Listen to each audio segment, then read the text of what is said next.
Cricket का सबसे बड़ा मुकाबला इट्स इंडिया वर्सेस पाकिस्तान। जब ये दो एशियन टीम आमने सामने आते हैं तो सिर्फ मैच नहीं होता है बल्कि ये एक जुनून होता है। हर बॉल पर सांसें रुक जाती है, हर रन एक जज्बा बन जाता है।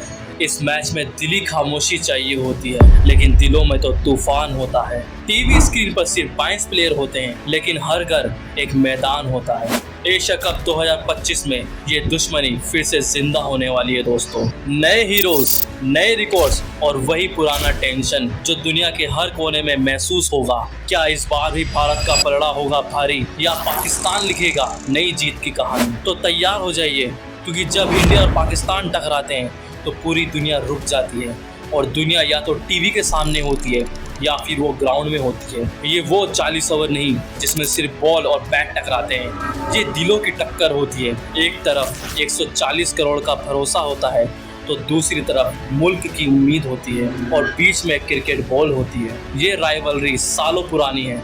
सचिन के ड्राइव से लेकर कोहली के छक्कों तक, वसीम अकरम के यॉर्कर से लेकर शाहिन अफरीदी के बाउंसर तक, हर जनरेशन ने एक नया बोल लिखा है। अब सवाल सिर्फ एक है, इस बार का हीरो कौन बनेगा? क्या सूर्या और हार्दिक एक और बार अपना ब्रिलियंस दिखाएंगे या सलमान और फकर लिखेंगे नई कहानी? जंग का मैदान तैयार है, जज्बा तैयार है, दुनिया की नज़र एक ही जगह है, India versus Pakistan Asia cup 2025। चलो शुरू करते हैं, लेकिन दोस्तों इससे पहले कि आप इस वीडियो में खो जाएं, ठीक है, एक तो लाइक और शेयर ठोक दीजिए, महाकाल का दबाकर लाइक और शेयर ठोक दीजिए, 5000 लौटे दिख जाना चाहिए।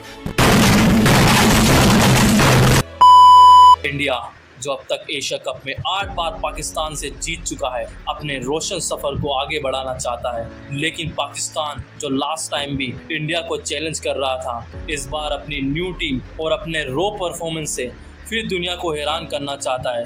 अगर हम बात करें पिछले मुकाबले की तो उसमें इंडिया का पलड़ा काफ़ी भारी रहा था, जहां इंडिया ने बड़े आराम से पाकिस्तान को धो कर पीटा था। बॉलिंग और बैटिंग दोनों में पाकिस्तान बुरी तरीके से भारत से पिछड़ रहा था।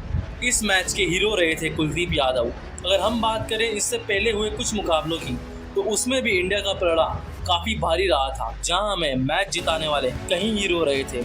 जैसे आपको याद ही होगा 2022 का वर्ल्ड कप, जिसमें विराट कोहली ने क्या जबरदस्त बैटिंग कर टीम इंडिया को जीत दिलाई थी। कौन भूल सकता है विराट कोहली के वो 2 छक्के जिससे पूरा मैच का रुख पलट सा गया था। और इसी तरह जो 2024 वर्ल्ड कप में बुमराह ने जो कर दिखाया था वो भी विराट की इनसे कम नहीं था दोस्तों। पाक को सिर्फ 119 रन का टारगेट मिला था। बाबर और रिजवान अच्छी शुरुआत भी करते हैं लेकिन फिर आता है जस्सी का एक ऐसा मैजिकल स्पेल जिससे सारे खेल का रुख ही बदल जाता है। बाबर, रिजवान और इफ्तिकार को आउट करते हैं और इस रोमांचक गेम में एक बार फिर भारत की जीत होती है। अब आप भी कमेंट करके जरूर बताइएगा कि जो मैंने आपको जो मैच बताए हैं क्या वो बिल्कुल सही है, क्या उस मैच में भारत आराम से जीत रहा था? कमेंट करके जरूर बताइएगा। अब हम दोनों टीमों का कंपैरिजन करेंगे कि कौन सी टीम की क्या ताकत है और किस टीम की क्या कमजोरी है, जिस पर दोनों टीम इस बार वार करना चाहेगी। शुरुआत अगर हम करें भारत से तो भारत की ताकत उनकी एक्सप्लोसिव ताबड़तोड़ बैटिंग है जो कभी भी किसी पल किसी भी टीम के छक्के छुड़ाने के लिए काफी है। अगर हम इंडिया के टॉप ऑर्डर की बात करें तो इंडिया का टॉप ऑर्डर काफी स्ट्रॉन्ग है। अभिषेक शर्मा का ताबड़तोड़ अंदाज और शुभमन गिल की कंसिस्टेंसी से टॉप ऑर्डर को बहुत अच्छा बैलेंस मिलता है। और साथ में तिलक ने जो T20 में अपनी फॉर्म जो पकड़ी हुई है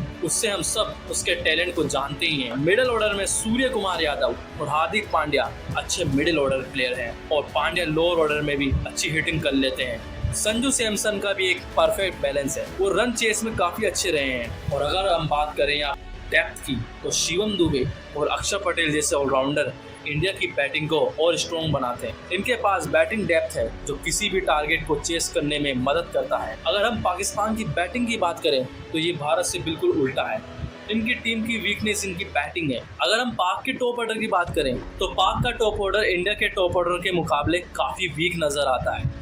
सैम अयूब पाकिस्तान के की प्लेयर हैं लेकिन पाकिस्तान के नज़रिए से उनका एक्सप्लोसिव बैट्समैन है, लेकिन हमें तो भाई ये बिल्कुल भी बैट्समैन नहीं दिखता है। ये हमें बॉलिंग ऑलराउंडर ज़्यादा नज़र आता है। इसके हाथ में हमें बैट से ज़्यादा तो बॉल नज़र आती है, ये बैट से ज़्यादा बॉलिंग से कमाल दिखाता है। अगर हम बात करें इनके दूसरे ओपनर की तो इनका तो अयूब से ही बुरा हाल है। फरहान अटैकिंग ओपनर ज़रूर है लेकिन उनकी फॉर्म बहुत ख़राब चल रही है। और इसके बाद आते हैं हमारे आयाराम और गयाराम बल्लेबाज, यानी आप लोग समझ ही गए होंगे कि ये बल्लेबाज कौन है। ये और कोई नहीं, one and only Mohammad Haris हैं।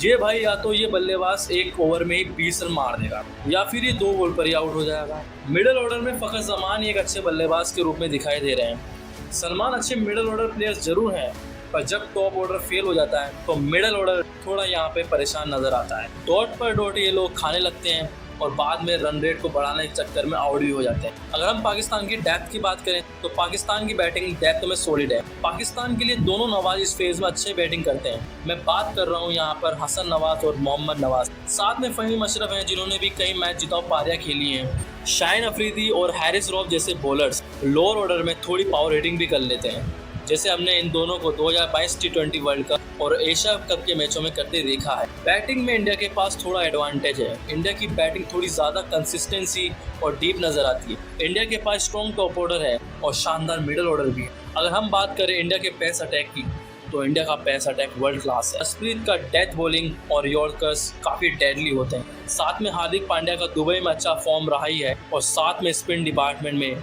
इंडिया के पास सुपर स्पिनर हैं। वरुण चक्रवर्ती का स्पिन किसी को समझ में आता ही नहीं है। अक्षर पटेल भी अपनी स्पिन बॉलिंग से मैच विनर हो सकता है और साथ में कुलदीप यादव भी एक विकेट टेकिंग ऑप्शन है। ओवरऑल अगर हम बात करें तो इंडिया का बॉलिंग अटैक पेस और स्पिन दोनों में बड़ा बैलेंस नजर आता है। अगर हम बात करें पाकिस्तान की तो पाकिस्तान की ताकत उनकी गेंदबाजी है, उनका पेस अटैक है और उनका पेस अटैक भी काफ़ी डेंजरस है। शाहीन अफरीदी का स्विंग और पेस डेडली है और हैरिस रॉफ के पास भी रो पेस है, जिससे वो भारतीय बल्लेबाजों को उस पेस से नचा सकते हैं। बात करें अगर पाकिस्तान के स्पिन डिपार्टमेंट की तो उनका स्पिन डिपार्टमेंट का लेवल इंडिया के लेवल से काफ़ी मिलता जुलता है। उनके पास वरुण चक्रवर्ती जैसा स्पिनर अबरार है, कुलदीप जैसा सूफियान है, साथ में नवाज उनकी टीम में शामिल है जिसका हालिया फॉर्म बहुत ज़बरदस्त है। लगातार वो 2 प्लेयर ऑफ द सीरीज हो चुका है। ओवरऑल स्ट्रेंथ की अगर हम बात करें तो पाकिस्तान की पेस अटैक इंडिया से कम नहीं। अगर वो अर्ली ब्रेक थ्रू ले लेता है तो मैच में मोमेंटम उनके फेवर में जा सकता है। अब हम बात करेंगे इन दोनों की फील्डिंग के बारे में। अगर हम बात करें इंडिया की फील्डिंग की तो उनका स्टैंडर्ड आउटस्टैंडिंग रहा है। गिल, सूर्या, सैमसन, तिलक और हार्दिक पांड्या जैसे प्लेयर उनके पास शार्प फील्डिंग के तौर पर मौजूद हैं। इंडिया की स्लिप फील्डिंग और बाउंड्री सेविंग स्किल भी आउटस्टैंडिंग है। मैच में कुशल मूवमेंट पर रन आउट्स और कैचेस करना उनका स्ट्रॉन्ग पॉइंट है। और अगर हम बात करें यहाँ पाकिस्तान की तो पाकिस्तान की फील्डिंग पूरी दुनिया में मशहूर है।